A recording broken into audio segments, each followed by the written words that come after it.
या एवरीवन, हमने history of art YCT का कंप्लीट किया था। सो ऋग्वैदिक एवं उत्तर वैदिक काल। उपनयन समारोह से तात्पर्य बच्चे को पवित्र जनेऊ धारण कराया जाता है। वैदिक काल में स्त्रियों की स्थिति थी उच्च। चार वेदों में प्रथम वेद है तो ऋग्वेद। इसी तरीके से अगला, भारत में मूर्ति पूजा शुरू हुई थी तो आर्यों के काल से पूर्व ही। पूर्व वैदिक काल में समाज के विभाजन का आधार था तो पेशा। सत्यमेव जयते शब्द लिया गया था तो मुंडक उपनिषद से। सबसे पुराना हिंदू महाकाव्य है तो रामायण। भारत में मूर्ति पूजा प्रारंभ होने के लगभग से संकेत हैं तो आर्यों के काल से। आर्यों के दर्शन और सिद्धांतों की व्याख्या करते हैं तो उपनिषद। वह सामाजिक प्रथा जो केवल वैदिक काल का प्रतीक है तो दहेज प्रथा। वैदिक काल में वह अनाज जिससे व्रीहि शब्द का प्रयोग किया जाता तो चावल। सत्यमेव जयते महाकाव्य उद्धृत है मुंडक उपनिषद से। वेदों के गद्य प्रकरण कहलाते हैं ब्राह्मण। ज्ञान के सिद्धांत पर बल देता उपनिषद। ऋग्वेद में इंद्र देवता की सर्वाधिक महत्ता का वर्णन है। प्राचीनतम वेद है द ऋग्वेद। वह भारतीय पुरातन ग्रंथ जिसमें अपराध और अपराधी का चित्र आता है। अर्थशास्त्र, मनुस्मृति और न्याय मीमांसा।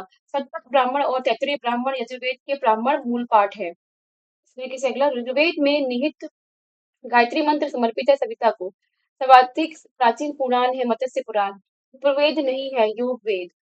वैदिक देवता इंद्र के देवता हैं तो वर्षक व चक्रवात के। बृहदारण्यक, मुंडक और तैत्तिरीय उपनिषद श्रेणी के धार्मिक ग्रंथों के उदाहरण हैं। हिंदू धर्म में सोमदेव को पौधों के स्वामी, रोगों के उपचारक और धन के दाता माना जाता है। हिंदू धर्म की प्रमुख दार्शनिक विचारधारा है तो वैशेषिक दर्शन। यजुर्वेद को कर्मकांड ग्रंथ के रूप में जाना जाता है। यजुर्वेद की शाखाएं दो। वैदिक ग्रंथों के अनुसार संग्रहित्री का कार्य है कोषाध्यक्ष खजांची का। हिंदू धर्म में ब्रह्मा देवता को सृजनकर्ता माना जाता है। ऐत्रेय उपनिषद ऋग्वेद के ऐत्रेय आर्णय की दूसरी पुस्तक के चौथे, पांचवें और छठे अध्याय से संबंधित है और इसे सबसे पुराना उपनिषद माना जाता है। ऋग्वेद ऋग्वेद चार वेदों में से पवित्रतम वेद है जिसमें 10,600 ऋचाओं के 1,028 10 सूक्तों ने के 10 अध्याय जिन्हें मंडल कहा जाता है शामिल है। ऋग्वेद में ऋचाओं की संख्या सर्वाधिक है। चारों वेदों में सबसे पुराना और सबसे बड़ा वेद है तो ऋग्वेद। प्रारंभिक हिंदू दर्शन में जीवन के चरण निर्धारित किए गए हैं तो चार। चारों वेदों में से यजुर्वेद को यज्ञ सूत्रों के वेद के रूप में जाना जाता है जिसमें समान उद्देश्य के लिए इच्छित छंदों के साथ साथ विभिन्न संस्कारों के लिए अपनाए जाने वाले गद्य सूत्र भी शामिल है। उपनिषद शब्द में उप शब्द दर्शाता है निकटता। ऋग्वेदों के स्रोतों सूक्त के रूप में जाना जाता है। वेदों के गीत की पुस्तक मंत्रों का वेद या गीत का योग भी कहा जाता है सामवेद। सबसे पुराना वेद है तो ऋग्वेद।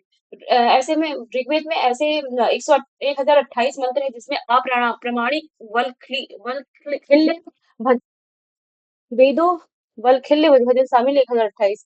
वेदों का निरुक्त अंग जटिल शब्दों के अर्थ एवं व्याख्या के लिए प्रसिद्ध है। भारत का राष्ट्रीय आदर्श वाक्य सत्य में जयते अर्थात सत्य की हमेशा विजय होती है कि प्राचीन भारतीय शास्त्र से उद्धृत एवं एक मंत्र है मुंडकोपनिषद। धनुर्वेद यजुर्वेद का उपवेद इसका किसका संबंध है? युद्ध कौशल से।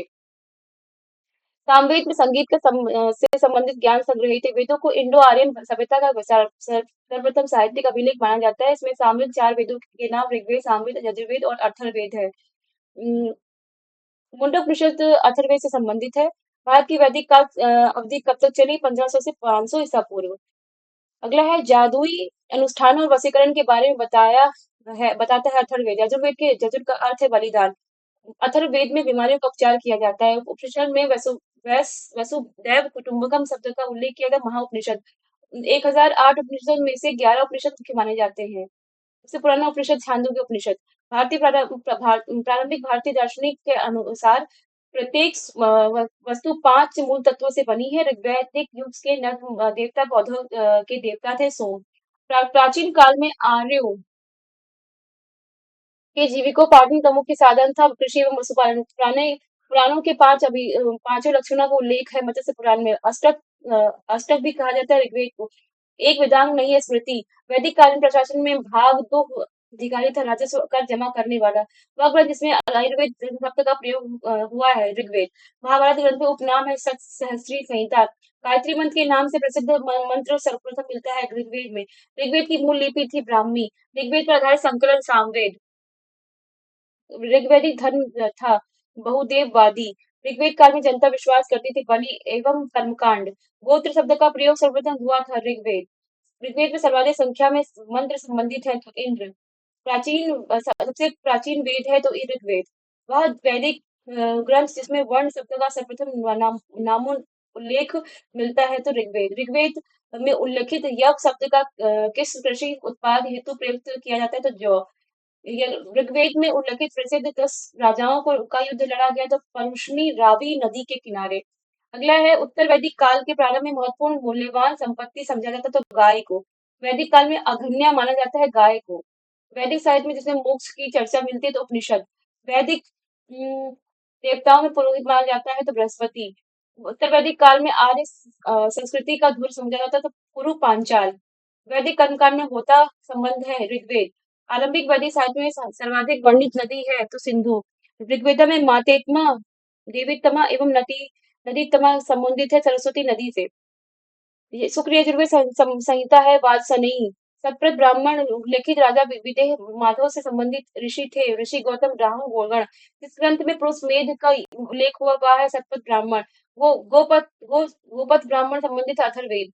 आयुर्वेद अर्थात जीवन के का विज्ञान उल्लेख छोड़कर मिलता है अथर्ववेद। तो वह उपनिषद जिसमें पहली बार निराशावाद के तत्व दिखाई देते हैं मैत्रायणी। भारतीय प्रतीक उत्कीर्ण सत्र में वैसे लिखा गया है मुंडकोपनिषद।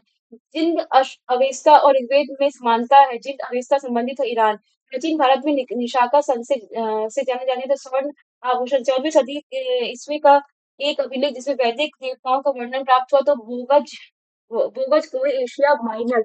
मनुस्मृति मुख्यतः संबंधित है समाज व्यवस्था। वह उपनिषद जिसमें आध्यात्मिक ज्ञान के विषय में नचिकेता और यम संवाद प्राप्त होता है कठोपनिषद। ऋग्वेद में उल्लेख अफगानिस्तान के साथ आर्यों के संबंध सूचक है कुभा क्रमु नदी। सर्वाधिक वैदिक सूक्त समर्पित है इंद्र। आर्य शब्द का शाब्दिक अर्थ श्रेष्ठ। अर्ध अधवर्यु का अर्थ है यज्ञ करने वाला पुरोहित। उपनिषद काल का राजा अश्वपति शासक थे तो कैकेयी। सर्ग प्रतिसर्ग वंश मनवंतर और वंशानुचरित संकेतक है पुराणों के। भारत का प्रथम विधि निर्माता माना जाता है तो मनु से। कौशे शब्द का प्रयोग किया जाता है रेशम के लिए। भारत का प्रथम विधि निर्माण माना जाता है मनु। कौशे शब्द का प्रयोग किया जाता है तो रेशम के लिए। कालिसीकीय संकेत में आर्य शब्द का अर्थ है एक उत्तम व्यक्ति। ऋग्वेद स्रोतों का संकलन। इतिहास का शब्द उल्लेख मिलता है अथर्ववेद में। भरत जन के नाम पर इंडिया का नाम भारत रखा गया। ऋग्वेद में इस जन का सर्वप्रथम उल्लेख मिलता है। लौह युग को यह नाम इसलिए दिया जाता है क्योंकि इस समय के दौरान मध्य पूर्व और दक्षिण पूर्वी यूरोप में औजारों और हथियारों में मुख्य रूप कांसा की जगह लोहे का इस्तेमाल होने लगा। बुरी आत्माओं बीमारियों से बचने के लिए जादू मंत्र और तंत्र मंत्र का संग्रह है अथर्ववेद में। आर्यों की मुख्य प्रमुख सामाजिक इकाई थी जन। उत्तर वैदिक काल में वर्ण मुख्य रूप से खेती पशुपालन और व्यापार जैसा काम करता था तो वैश्य। व्यास नदी प्राचीन नाम विपाशा। वैदिक आर्य सप्त सिंधु नामक क्षेत्र में रहते थे जिसका अर्थ 7 नदियों द्वारा अवाहित क्षेत्र है। 7 नदियों में से एक झेलम नदी जिसका प्राचीन नाम था विस्तृता। झेलम नदी का उल्लेख वैदिक साहित्य में विस्तृता के रूप में किया गया। सामवेद संगीत से संबंधित है। सबसे पुराना वेद ऋग्वेद। पुरुष सूक्त ऋग्वेद का एक मंत्र संग्रह सूक्त है। वैदिक काल में चतुराश्रम व्यवस्था के अनुसार पारिवारिक अवधि के लिए गृहस्थ पद का प्रावधान किया गया। वेद ऋषि कपिल का संबंध भारतीय दर्शन सांख्य संप्रदाय से था। ऋग्वेद 10 पुस्तकों मंडलों से में विभाजित है। आयुर्वेद उपवेद ऋग्वेद से संबंधित है। ऋग्वेद में ऋषि विश्वामित्र और देवी के रूप में पूजा जाने वाली 2 नदियों के बीच संवाद के रूप में एक भजन है। ये नदियां हैं व्यास और सतलुज।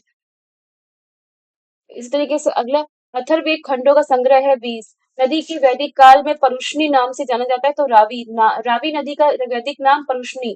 वेदांगों के संदर्भ में अनुष्ठान को दर्शाता है कल्प। एक समय पर वैदिक सभ्यता का राजा को गोपति कहते थे। इसका अर्थ है मवेशियों का स्वामी। भारत में वैदिक सभ्यता सरस्वती नदी किनारे विकसित हुई। वैशेषिक दर्शन के प्रतिपादक है कणाद। इस तरीके से हमारे ये हिस्ट्री का part.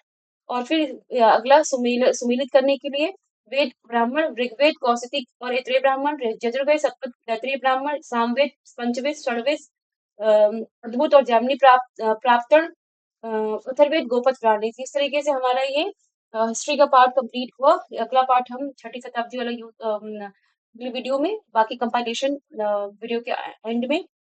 Thank you so much for watching and please subscribe. Please subscribe.